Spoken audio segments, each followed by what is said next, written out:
பல ஆண்டுகளுக்கு முன்பு தேவன் உலக மக்களை இரட்சிக்க தனது ஒரே குமாரனாகிய இயேசு கிறிஸ்துவை பூமிக்கு அனுப்பினார். இயேசு மரியாள் என்ற கன்னிப் பெண்ணுக்கு பெத்லகேமில் பிறந்தார். அவர் வளர்ந்தபின் தேவனுடைய ராஜ்யத்தைப் பற்றி போதித்தார். நோயாளிகளை குணமாக்கினார், குருடர்களுக்கு பார்வை கொடுத்தார், பசியானவர்களுக்கு உணவளித்தார், இறந்தவர்களைக் கூட உயிரோடு எழுப்பினார். அவர் எல்லோரிடமும் தேவனையும் நேசி, உன் அயலானையும் உன்னைப் போல நேசி என்று போதித்தார். பலர் அவரை நேசித்தாலும் சிலர் அவரை வெறுத்தனர். இறுதியில் அவர் சிலுவையில் அறையப்பட்டார். ஆனால் அது தோல்வி அல்ல, உலக மக்களின் பாவங்களுக்காக அவர் தமது உயிரை தியாகம் செய்தார்.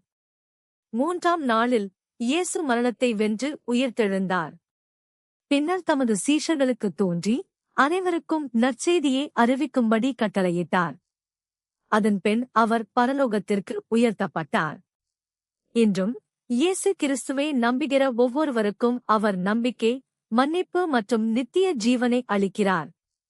நானே வழியும் சத்தியமும் ஜீவனுமாயிருக்கிறேன். யோவான் 14 அதிகாரம் 6 வசனம்.